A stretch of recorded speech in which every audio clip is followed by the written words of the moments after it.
Salmo 105. Vamos ler aí o verso 7, o verso 8 e o verso 9.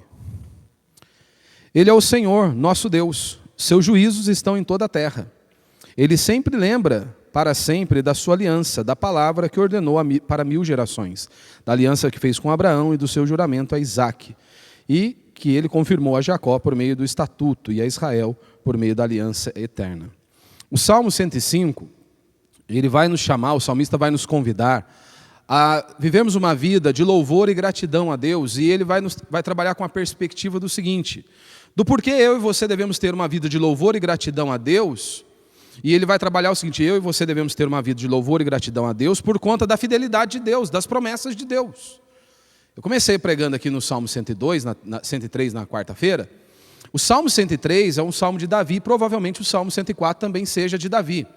No Salmo 103 nós temos ali o que é conhecido, muitos comentaristas vão dizer, que é o Evangelho no Antigo Testamento. E aí então Davi ele trabalha com essa perspectiva de um louvor pessoal, universal, ou melhor, um louvor pessoal, nacional e universal. E aí ele vai dizer do porquê nós devemos ter uma vida de louvor e gratidão a Deus. Ele começa exortando a sua própria alma, que nós não podemos nos esquecer dos benefícios do Senhor para conosco. E aí então nós temos ali a pregação do Evangelho genuína. E ele diz então, por isso nós devemos viver uma vida de retidão, louvor e gratidão ao nosso Deus, né? Porque ele tem sido compassivo, misericordioso, bondoso, gracioso para comigo e com você. Não nos esquecemos de todos os teus benefícios. Então ele diz isso, seja na vida pessoal, no âmbito ali nacional e também universal. E no Salmo 104, ele continua ainda com essa perspectiva de uma vida de louvor e adoração a Deus. Todavia, no Salmo 104, de número 104, agora ele trabalha com a perspectiva do seguinte, nós devemos louvar a Deus e ter uma vida de gratidão a Deus por conta da criação. Primeiro, no Salmo 103, ele aponta para a revelação de Deus. A palavra de Deus, o Evangelho, a boa notícia estava contida ali. E agora ele diz, olhem para a criação. Olhem para a criação e contemplem o Criador, o Deus soberano sobre tudo e sobre todos. E aí ele diz, eu e você, nós podemos e devemos viver uma vida de louvor e gratidão, porque Deus é soberano, e ele começa a discorrer ali todo o capítulo, o Salmo de número 104. E aí no Salmo de número 105, ele vai trabalhar ainda, agora o salmista está trabalhando com a perspectiva de louvor e adoração a Deus. Todavia agora ele vai nos levar a olharmos para a fidelidade de Deus. Ou seja, nós não podemos nos esquecer quem é o nosso Deus. Nós não podemos nos esquecer de onde Deus nos tirou. Nós não podemos nos esquecer de tudo que Deus já fez em nossas vidas. Porque se você esquece, provavelmente você vai se esfriando, o seu coração vai se esfriando. E por isso que muitos não conseguem adorar a Deus e não conseguem louvar a Deus e bendizer ao Senhor, porque eles já se esqueceram. Já esqueceram de todos os benefícios que o Senhor operou para comigo e com você e concedeu a nós. E é claro, acima de tudo, o primeiro é a redenção, a vida eterna. Ele nos comprou. Você merecia a morte e o inferno, eu merecia a morte e o inferno. Ele nos livrou da condenação eterna, nós estamos no lucro. É um privilégio para mim e para você podermos nos reunir como igreja e adorar ao Criador, adorar ao Senhor. Então nós temos que aproveitar esse privilégio que Deus nos concedeu. Então do verso 1 ao verso 5, o salmista ele vai trabalhar justamente com essa perspectiva, de que nós temos que adorar a Deus por aquilo que Ele fez. E ele diz, olha, vocês são chamados ao louvor, nós somos chamados a louvarmos ao nosso Deus. E aí do verso 7 até o verso 41, ele vai dizer, vai nos dar uma base do porquê nós devemos louvar a Deus. Ou seja, não é por conta de sentimentalismo ou emocionalismo. Não, ele vai nos dar uma base do porquê eu e você devemos ter uma vida de louvor e adoração ao nosso Deus. E ele vai encerrar nos versos 42 até o 45, chamando o povo à obediência, ou seja, a uma vida reta, santa, justa e piedosa. Então nós vamos trabalhar com essa perspectiva, se Deus assim nos permitir nessa noite, que eu e você possamos olhar para esse salmo com essa perspectiva, um chamado ao louvor do verso 1 ao verso 6, as razões para esse louvor do verso 7 até o verso 41, e uma convocação aí à obediência ao Senhor. Então vamos ler aí do verso 1 ao verso 5. O tema da mensagem é, lembre-se do Deus que cumpre as suas promessas. Verso 1. Rendei graças ao Senhor Invocai o seu nome, anunciai os seus feitos entre os povos. Cantai-lhe louvores. Falai de todas as suas maravilhas. Gloriai-vos no seu santo nome. Alegre-se o coração daqueles que buscam ao Senhor. Buscai o Senhor e a sua força. Buscai sempre a sua face. Lembrai-vos das maravilhas que ele tem feito, dos seus prodígios e dos seus juízos que proferiu. Vós, descendência de Abraão, seu servo, vós, filhos de Jacó, seus escolhidos, e por aí vai. Então veja, irmãos, aqui o Salmo 105 é um memorial da graça redentora do nosso Deus. O salmista ele olha para trás e relembra os feitos do Senhor. Não apenas com aquele intuito de registrar os fatos. Vamos registrar os fatos de tudo aquilo que Deus já havia feito. Não, mas pelo contrário, ele está trazendo a memória, e a minha e a sua memória também, com o objetivo de fortalecer a minha e a sua fé, de renovar o nosso louvor, de renovar o louvor do povo de Deus. Constantemente, se você tem seguido aqui a série de Salmos, os salmistas se utilizam deste recurso. Olham para trás e veem a tudo aquilo que Deus já fez. Por que isso é importante? Ora, porque eu olho para trás e eu me lembro de tudo que o meu Deus fez. Ou seja, eu conheço o meu Deus. Eu sei que Ele é poderoso, eu sei que Ele é grandioso, eu sei que Ele é soberano sobre tudo e sobre todos. Eu sei que Ele tem poder para fazer. Ou seja, Ele já operou lá atrás. Eu olhando para trás, se eu contemplo o meu Deus, eu conheço o meu Deus, então eu venho para o hoje. Isso vai fortalecer a minha vida, para que eu possa vencer as enormidades da vida. Todos nós que estamos aqui passamos por problemas. Todos nós que estamos aqui enfrentamos dificuldades. E então, se eu conheço o meu Deus, e eu sei que lá atrás Ele já fez isso, isso vai me renovar hoje. Vai me fortalecer, eu posso confiar nele. Eu posso esperar nele. E também é uma esperança para o amanhã, para o futuro.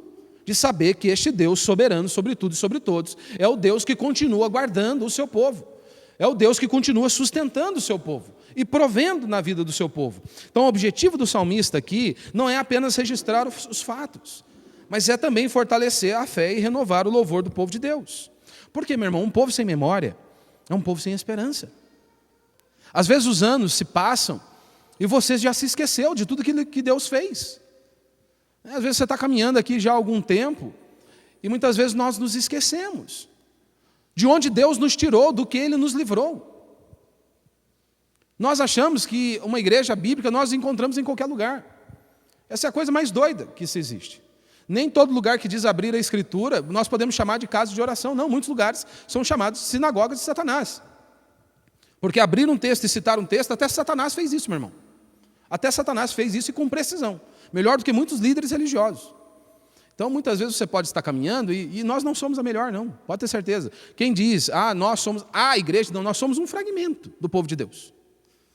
E via de regra, quem diz que não, a salvação só está aqui é uma seita. É uma das características de uma seita.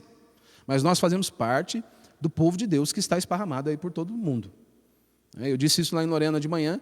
Lá eu conheço melhor, aqui é o obreiro Elvis que fica aqui. Então ele deve conhecer um pouquinho melhor, os irmãos também conhecem um pouquinho melhor a cidade. Mas via de regra, lá em Lorena, eu posso dizer, com propriedade. Se nós acharmos ali, podemos contar numa mão, uma igreja bíblica.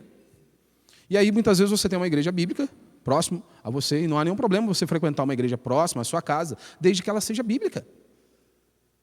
Se ela for bíblica, maravilhoso, fechou com 10, está ótimo. Agora, eu não posso frequentar uma igreja simplesmente porque ela é próxima à minha casa. Eu não posso também estar num lugar simplesmente porque todo mundo é legal, é maravilhoso. Eu preciso estar num lugar onde a palavra de Deus seja pregada e exposta com fidelidade. Porque é a palavra de Deus que vai te sustentar, não é um líder religioso. Ele é apenas um canal, um instrumento. Mas se você não conhecer o Deus das Escrituras, esquece, você vai sucumbir na hora da adversidade. Você vai sucumbir na hora que o problema bater a sua porta, na hora que a morte bater a sua porta. Na hora que as crises bater à sua porta, você vai sucumbir. Então você precisa conhecer esse Deus da palavra de Deus. E aí um dos pontos que nós não podemos nos esquecer é trazer à memória aquilo que Deus já fez. Nós não podemos nos esquecer de onde Ele nos tirou, né, do que Ele nos livrou, porque nós merecíamos a morte e o inferno, a condenação eterna. Se você nasceu de novo, o Espírito Santo habita em você, você já está no lucro, nós temos que nos lembrar disso. Eu vivi uma vida sem sentido, sem propósito, uma vida desgraçada, e Deus me arrancou. Deus abriu os meus olhos e quebrantou o meu coração. Então, um povo sem memória é um povo sem esperança. Mas nós temos história, meu irmão. nós temos história, a história da redenção, de Gênesis a Apocalipse.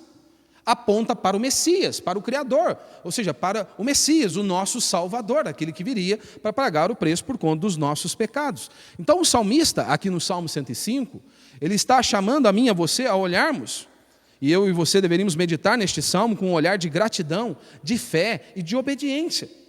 Como eu disse, do verso 1 ao verso 6, o salmista faz um chamado ao louvor. Do verso 7 até o verso 41, ele dá razões para esse louvor. Não é sentimentalismo, emocionalismo, vazio. Não, ele vai dar razões do porquê eu e você devemos louvar a Deus. E do verso 42 ao verso 45, nós temos aí uma convocação à obediência, né? Então, que eu e você, de fato, possamos meditar nisso. Então, primeiro ponto aí, lembre-se do que Deus fez.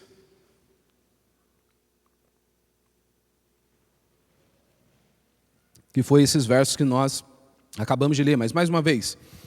Rendei graças ao Senhor, invocai o seu nome, anunciai os seus feitos entre os povos, cantai-lhe louvores, falai de todas as suas maravilhas, gloriai-vos no seu santo nome, alegre-se o coração daqueles que buscam o Senhor. Buscai o Senhor e a sua força, buscai sempre a sua face.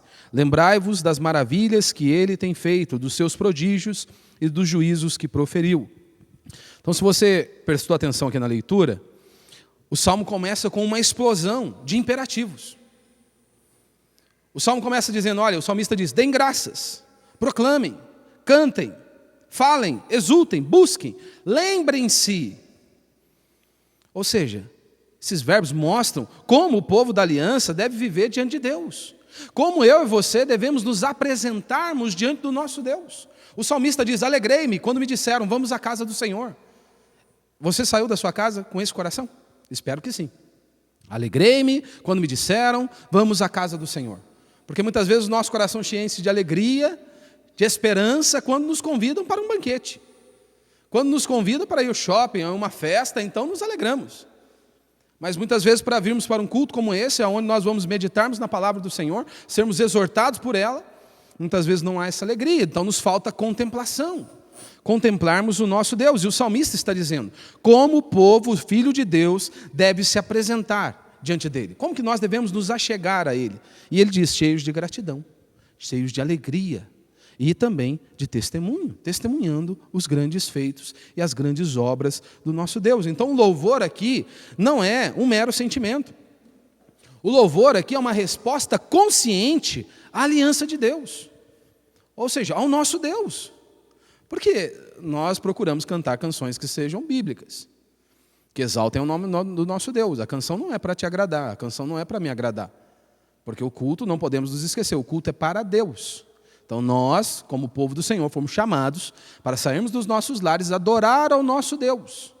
Que hoje eu sei que em muitos lugares já se perdeu isso. O culto é para te agradar, as canções são para te agradar e por aí vai. Mas o culto é para Deus. Nós viemos aqui louvar o nosso Deus, exaltar o nosso Deus e nós somos os maiores beneficiários disso. Os maiores beneficiários disso. Então o louvor aqui não é um mero sentimento, mas uma resposta consciente a essa aliança. Ou seja, se nós estamos cantando uma canção que é bíblica, que trata da redenção, da salvação ou da provisão do nosso Deus, ora, isso deveria encher o meu e o seu coração de alegria, de gratidão, de reverência ao nosso Deus. Ou seja, porque eu estou trazendo à memória tudo aquilo que o meu Deus já operou.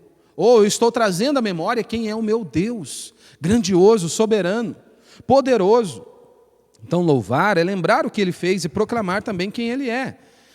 Então quando a adoração ela se torna fria, o problema não está na liturgia, meu irmão. Não, o problema não está na liturgia, mas na memória. Às vezes você já se esqueceu. Porque quando as pessoas, talvez você esteja caminhando há algum tempo, e com o passar dos anos, nós esquecemos. Achamos que todo lugar é igual. Achamos que sempre vamos ter alimento, mas muitas pessoas estão na cegueira, meu irmão. Muitas pessoas vivem debaixo de uma servidão, de uma escravidão. E aí quando Deus abre os olhos e quebrando o coração, quantas vezes eu ouço isso, pessoas dizendo que ali numa canção, estão ali louvando a Deus, exaltando o Senhor, e elas não se contêm, porque elas enxergam por meio da canção que glorifica a Deus, que é uma canção bíblica, elas enxergam a graça de Deus, a bondade de Deus, a misericórdia de Deus, porque Deus abriu os olhos e quebrantou o coração, arrancou daquela cegueira. E aí muitas vezes nós estamos caminhando há algum tempo, nós nos esquecemos disso. Nós nos esquecemos das obras de Deus. E aí então queremos prestar um culto mais ou menos ao nosso Deus. E nós não podemos. Ora, Ele deu o melhor dele para mim e para você. Por mim e por você. Nós também deveríamos nos esforçar. E é claro que o nosso melhor comparado com o melhor de Deus não é nada. Mas se nós também se não existir dentro de mim e de você essa indignação, eu vou apresentar o meu melhor ao meu Deus. Então quem esquece o que Deus fez, vai perder esse vigor do louvor, da adoração. Ora, porque se eu sei, e isso está bem claro dentro da minha mente, que eu merecia a morte e o inferno, a condenação eterna. E eu creio, tenho certeza que Ele me resgatou das trevas, abriu os meus olhos, quebrantou meu coração, e um dia eu vou estar com Ele por toda a eternidade. Rapaz, isso aqui, cada culto deveria ser de maravilha, de contemplação, contemplando ao nosso Deus e adorando, aproveitando esta oportunidade. Então busque o Senhor, busque a sua força, como o salmista está dizendo. Ou seja, lembre-se das maravilhas que o Senhor já operou. Ou seja, o salmista começa com essa convocação à adoração. Não é um convite frio, mas é um chamado vibrante, a memória e a gratidão. Então, antes de pedir qualquer coisa, ele manda o povo se lembrar daquilo que Deus fez, daquilo que Deus já havia operado. Ou seja, porque Deus ele não se esquece do seu povo. Deus não se esquece do seu povo. Quando parecia que as obras estavam ali distantes, que o tempo estava passando, Deus continuava no poder. E quando o povo se esquece, se você já leu as Escrituras, você já percebeu isso. Quando o povo começa a se esquecer das obras do Senhor, dos feitos do Senhor, o que acontece? O povo começa a cair na idolatria, o povo começa a voltar para os seus pecados, o povo começa a murmurar, a reclamar e a blasfemar. Não mudou. Se você esquece de tudo que Deus fez, você vai cair nesse extremo, na murmuração, na reclamação. Vai desviar do caminho do Senhor. Mas quando o povo de Deus se lembrava da fidelidade de Deus, o coração se enchia de confiança, de esperança e também de alegria. De alegria. Então eu e você, nós precisamos contemplar isso, né? A fé ela vai crescer quando a memória é alimentada por essa fidelidade de Deus. Quando nós trazemos à memória aquilo que o nosso Deus já operou. Você se lembra de Jeremias, lá em Lamentações? Ele estava vivendo um caos. E ele diz, olha, eu quero trazer à memória o que me dá esperança. Você lembra o que ele disse? As misericórdias do Senhor são a causa de não sermos consumidos. Renovam-se a cada manhã. O cara estava vivendo um caos. O que ele usou para trazer esperança? Para enfrentar aquele momento difícil? As misericórdias do nosso Deus. E é o que eu e você também precisamos fazer. Segundo, lembre-se de que Deus é fiel à sua aliança, ou seja, a fidelidade de Deus à sua promessa. Agora, o salmista vai começar a citar para nós daqui a pouco aqui, vai nos dar o parâmetro, as razões do porquê eu e você devemos louvar a Deus. Vamos do verso 7 até o verso 11 primeiro. E ele diz, Ele é o Senhor, o nosso Deus, seus juízos estão em toda a terra. Ele se lembra para sempre da sua aliança, da palavra que ordenou para 1000 gerações, da aliança que fez com Abraão e do juramento a Isaque, que ele confirmou a Jacó por meio de estatuto e a Israel por meio de aliança eterna, dizendo, a ti darei a terra de Canaã como porção da vossa herança. Então o salmista aqui ele está recordando, o memorial aqui nos lembra da fidelidade de Deus à sua promessa. Então o salmista está recordando aqui a aliança feita, a aliança de Deus com Abraão, que foi reafirmada a Isaque e a Jacó. O que ele está dizendo é, Deus é fiel à sua palavra. Ele vela por sua palavra até que ela se cumpra.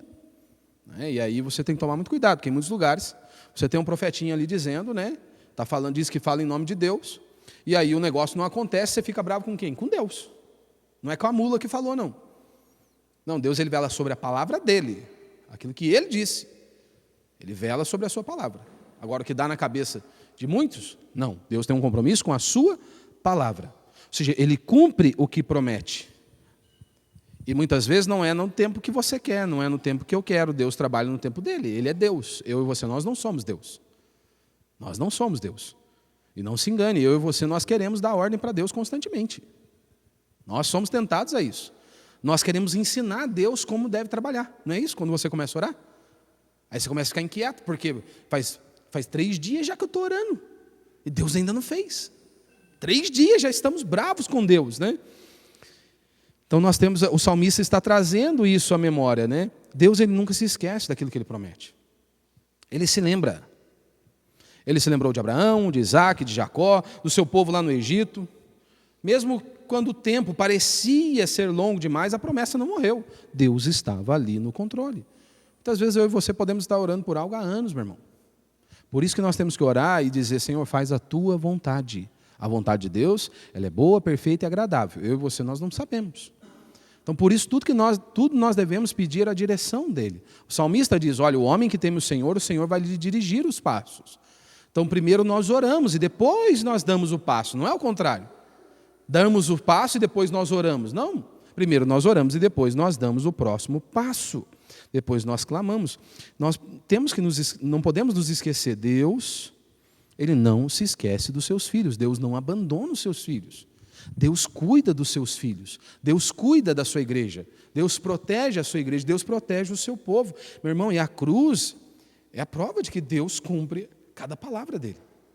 Ora, quando você olha de Gênesis a Apocalipse, hoje nós olhamos para trás e contemplamos o Messias que já veio. Deus enviou o seu filho, que foi esmagado numa cruz por conta dos meus pecados e dos seus pecados. Ele não tinha pecado. Os nossos pecados lhe foram imputados. Quem deveria receber a ira de Deus era você, eu, nós que deveríamos receber a ira de Deus sendo descarregada sobre nós. Mas Deus enviou o seu filho, que foi esmagado naquela cruz. E a ira de Deus Pai foi descarregada sobre ele. Sim, a ira de Deus Pai, Isaías 53, agradou o Senhor moer o próprio filho. Era uma promessa sobre o Messias. Deus descarregou a ira sobre o próprio filho. Então nós devemos olhar para a cruz e saber, Deus, Ele é o Deus que continua operando. A cruz é a prova que Deus Ele cumpre cada palavra. E também esse memorial nos ensina esse cuidado providencial de Deus, né? Deus sustentando o seu povo e cuidando do seu povo em cada momento. Vamos ler aí o verso 12. E ele diz, né? Agora ele vai começar a citar episódios da história do povo de Deus para mostrar isso, o cuidado providencial de Deus. Então, do verso 12 ao verso 15, ele vai nos dar um exemplo, que Deus protegeu os patriarcas quando eles ainda eram poucos. Aí do verso 16 até o verso 24, ele vai nos dar o exemplo de José. Todos nós, creio eu, que lembramos de José do Egito. Então, do verso 16 ao verso 24, ele vai tratar de José. E do verso 25 até o verso 36, ele vai citar aquele episódio que Deus libertou o povo do Egito. Então, vamos começar aqui com o verso 12. Quando eles ainda eram nelas estrangeiros, em pequeno número e de pouca importância, andando de nação em nação, de um reino para o outro, não permitiu que ninguém os oprimisse.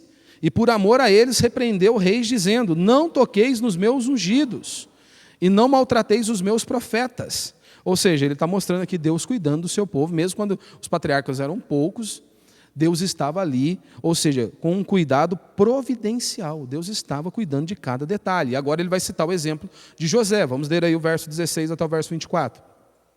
Enviou fome sobre a terra, retirou-lhes todo o alimento que os sustentava. Enviou um homem adiante deles, José, que foi vendido como escravo. Você se lembra de José? José tem um sonho. José tinha alguns irmãos, gente boa. José tem um sonho onde Deus diz a ele que ele vai estar numa posição de governo. Ele conta o sonho para os irmãos. O que você acha que aconteceu? O mais gente boa teve a estratégia, vamos vender José como escravo. Os outros queriam matá-lo. O mais gente boa falou, vamos vender, talvez aí a gente ganhe um dinheirinho com ele. Resumindo a história, José ficou quase 20 anos longe da sua família.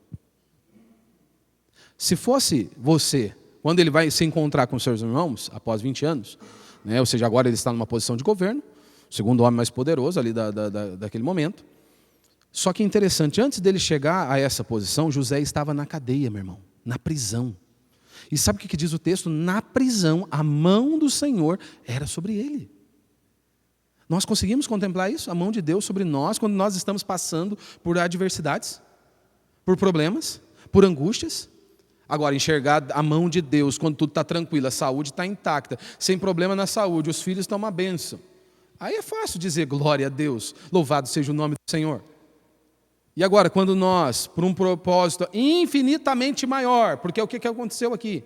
Nós não podemos nos esquecer, meu irmão, nós estamos aqui, mas não se resume à nossa vida, ao nosso próprio umbigo. Nós fazemos parte de um propósito infinitamente maior. Se nós ficarmos olhando apenas para a nossa vidinha, para o nosso próprio umbigo, nós vamos sofrer. Nós fazemos parte de um projeto infinitamente maior. José está na prisão, e a mão do Senhor era sobre ele. Quando os irmãos se achegam diante dele, e eles não sabiam ainda, se fosse você no lugar de José, o que você ia fazer? Você via aqueles camaradas lá que te venderam. Ele não cantou sabor de mel para eles. Não cantou sabor de mel.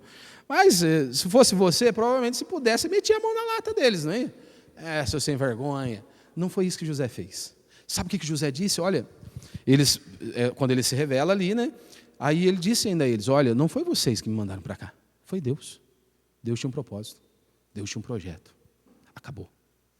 Ou seja, Deus estava ali cuidando. É isso que o autor está trazendo aqui à sua memória. Vamos lá, verso 17. Enviou o homem adiante deles, José, que foi vendido como escravo. Feriram-lhe os pés com correntes e o prenderam a ferros, até o tempo em que a sua palavra se cumpriu. A palavra do Senhor o provou. Ou seja, a palavra do Senhor o provou. O rei mandou soltá-lo, o governador dos povos o libertou. Fez dele senhor do seu palácio e governador de todo o seu patrimônio, para dar ordens aos príncipes conforme quisesse e ensinar sabedoria aos anciãos. Então Israel entrou no Egito e Jacó peregrinou na terra de Cão. Né? E aí ele vai dar outro exemplo aqui, a gente já volta para ele. Então ele começa a narrar a esse episódio. Mas ele está dizendo, olha, Deus estava ali no controle. Ou seja, Deus usou o sofrimento para salvar muitos. José sofreu, imagina, 20 anos distante da sua família, passando por períodos tenebrosos. Mas Deus tinha um propósito infinitamente maior. Momentaneamente, aquele servo sofreu. Mas Deus estava no controle da história. Deus estava cuidando do seu povo. E agora, do verso 25 ao verso 36, ele vai narrar esse momento da libertação do povo do Egito, né? Verso 24. Deus tornou o seu povo muito fecundo e os fez mais poderosos do que os seus inimigos. Mudou o coração destes, para que odiassem o seu povo e tratassem os seus servos com engano. Enviou Moisés, seu servo, e Arão, a quem havia escolhido. E ambos executaram entre eles os seus sinais e prodígios na terra de Cão. Mandou trevas que escureceram a terra, mas eles se rebelaram diante de sua ordem. Transformou as águas em sangue, matando os peixes. A terra deles produziu rãs em grande quantidade, até os aposentos reais. Ele ordenou e os enxames de mosca cobriram todo o território. Enviou granizo e fogo abrasador sobre a terra. Atingiu também as vinhas e os figueirais, destruiu as árvores da terra. Enviou gafanhotos, e gafanhotos em enorme quantidade. E eles comeram toda a erva da terra e devoraram o fruto dos campos. Também feriu todos os primogênitos da terra, as primícias de toda a força deles. Então ele começa a narrar aqui esse episódio. Mas em cada etapa que ele está citando, é o Senhor quem age. O salmista é enfático em dizer, é Ele quem envia, é Ele quem ordena, é Ele quem prova, é Ele quem liberta, é Ele quem sustenta. O que ele está dizendo aqui, em outras palavras, Deus está no controle. Ou seja, mais uma vez nós estamos diante da soberania de Deus. Isso aqui é maravilhoso. Nós deveríamos nos alegrar. Porque, ora, eu posso descansar se o meu Deus é esse Deus poderoso, soberano, que nada sai e foge do controle dele. A minha vida está nas mãos dele, eu posso descansar. Então o salmista ele está relembrando isso. Ele vai citar José, Moisés, vai citar as pragas no Egito, o maná, a água que vai brotar da rocha ali, como ele vai dizer mais adiante. Tudo isso mostra que Deus estava no controle da história. Deus estava ali conduzindo tudo para cumprir os seus propósitos redentores. Ou seja, ele estava ali. Ou seja, José foi vendido, mas isso levou à preservação de todo o povo, a preservação do povo. O Egito oprimiu, mas Deus libertou com o seu braço forte. O deserto foi difícil, mas Deus sustentou com graça. De maneira prática, na minha e na sua vida, o que isso faz diferença? Ora, na nossa vida, nós temos que nos lembrar disso. Nada foge do controle do meu Deus. O meu Deus não dorme, o meu Deus não cochila, o meu Deus não tira férias. E aqueles mesmos momentos que eu e você podemos enfrentar, sejam eles de prisão ou de deserto, nós temos que entender, eles são parte do plano redentor do Senhor. Eu posso confiar, eu posso descansar, eu posso esperar no meu Deus. Ou seja, o mesmo Deus que guiou Israel pelo deserto, guia a mim e a você. O que eu e você precisamos fazer é nos submetermos à sua palavra. O que eu e você precisamos fazer é viver uma vida prostrada diante do Senhor. Então, lembre-se disso. Podemos até, por algum instante, sofrermos. É que essa praga entrou na igreja e hoje ninguém quer sofrer. E nós não somos masoquistas não, meu irmão. Eu não busco sofrimento. Mas o sofrimento faz parte da vida. Não é só porque você se converteu que Deus te colocou numa bolha, não. Jesus nunca prometeu uma vida com ausência de sofrimento. O que Jesus garantiu aos seus filhos é: eu estarei com vocês todos os dias até a consumação dos séculos. Ou seja, o que ele garantiu é a presença dele em todo momento. Não foi a ausência de sofrimento, não foi a ausência de dor. Ora, o próprio filho foi esmagado numa cruz. O que você tem de tão especial que você não pode passar por nenhum momento de dor, de sofrimento, de privação? E não me entenda mal, não estou aqui para diminuir a sua dor e o seu sofrimento. Todos nós passamos. E é importante eu e você termos esse entendimento para que nós possamos viver de uma maneira, com uma perspectiva diferente, sabendo, eu, mesmo sendo temente a Deus, não estou livre de sofrimento. Deus pode permitir, sim, que o seu servo sofra por algum instante, mas ele jamais abandona os seus filhos. Isso aqui faz total diferença. E Deus vai nos lapidando nesses períodos, sabia? Deus vai lapidando a mim e a você, vai transformando a mim e a você, vai moldando a mim e a você. E aí então agora ele vai continuar essa perspectiva, né, agora mostrando a provisão generosa do nosso Deus. Né? Vamos aí para o verso 37. Verso 37. Retirou os israelitas com prata e ouro, e não houve entre suas tribos quem tropeçasse. O Egito alegrou-se quando eles saíram, porque havia ficado com medo deles. Deus estendeu uma nuvem para cobri-los e fogo para iluminá-los de noite. Pediram-lhe e lhes enviou codornizes, né? E os saciou com o alimento do céu. É mais ou menos o Big Mac de hoje, né? Deus estava cuidando do seu povo lá, sustentando o seu povo.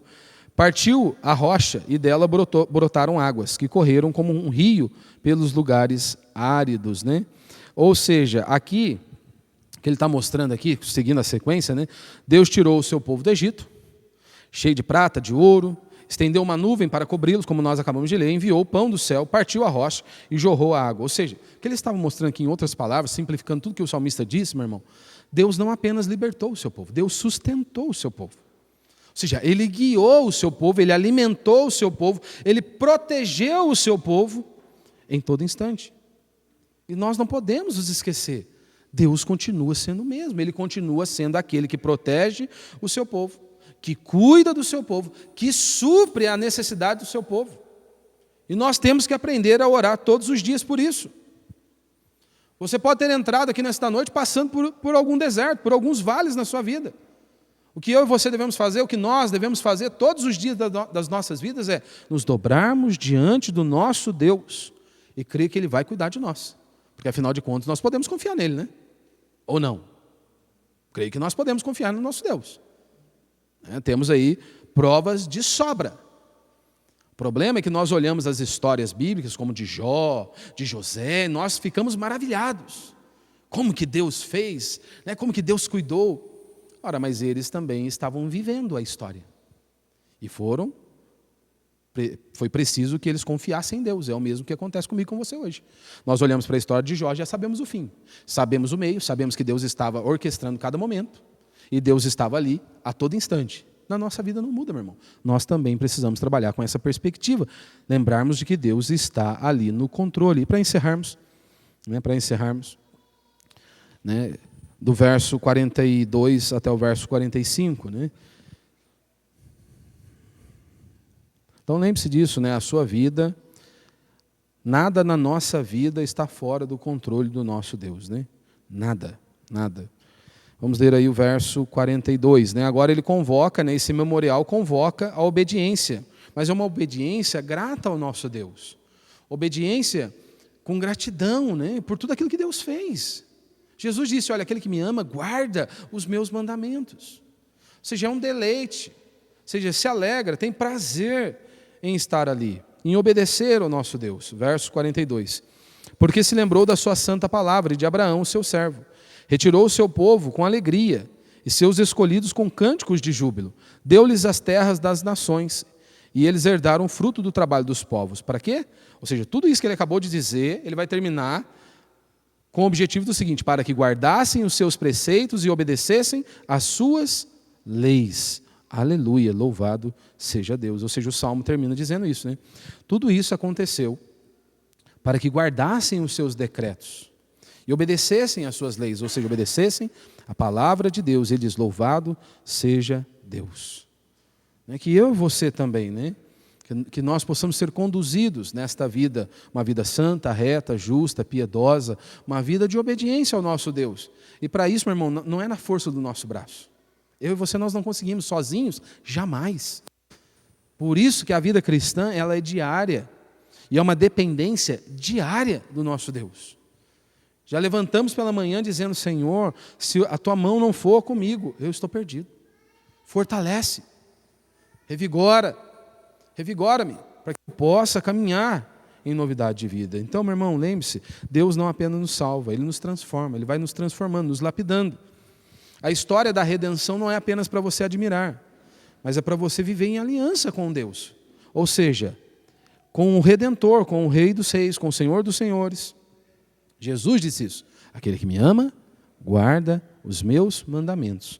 Então, um povo com memória vai viver com esperança. Quem contempla aquilo que Deus fez, vai viver com esperança, porque Ele é o mesmo Deus de ontem, é o mesmo Deus de hoje e é o mesmo Deus de amanhã.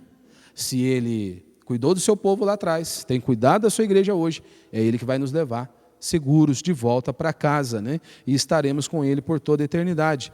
Então, meu irmão, o Salmo 115 ele vai nos lembrar disso, do memorial do Redentor, contemplarmos ao nosso Deus, né?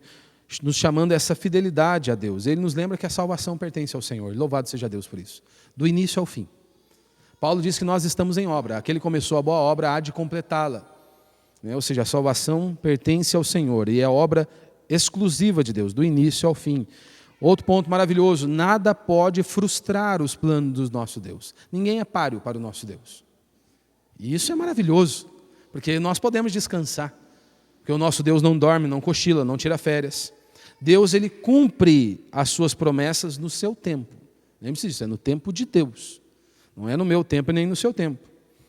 Deus pode usar as provações para ir nos lapidando, nos moldando, nos transformando. Mas lembre-se, Ele nos sustentará até o fim. Louvado seja Deus. Não importa o tamanho dos nossos problemas, o tamanho das nossas dificuldades, o que eu e você precisamos fazer é nos prostrarmos diante do nosso Deus. Então olhe para trás com fé. Olhar para trás com fé nos permite olharmos para frente com esperança, para contemplarmos o nosso Deus, né? Ou seja, o mesmo Deus que operou na vida do seu povo, libertando o seu povo, em Cristo Jesus é aquele que nos livra, nos libertou do pecado, e também nos transforma a cada dia e nos livra da morte, né? Um dia nós estaremos com Ele por toda a eternidade, né? Todo aquele que nasceu de novo e se arrependeu dos seus pecados, um dia estará com Deus por toda a eternidade, né? Que Deus nos dê essa graça para que eu e você possamos enxergar e contemplarmos os feitos do Senhor. Amém? Vamos ficar de pé, vamos orar.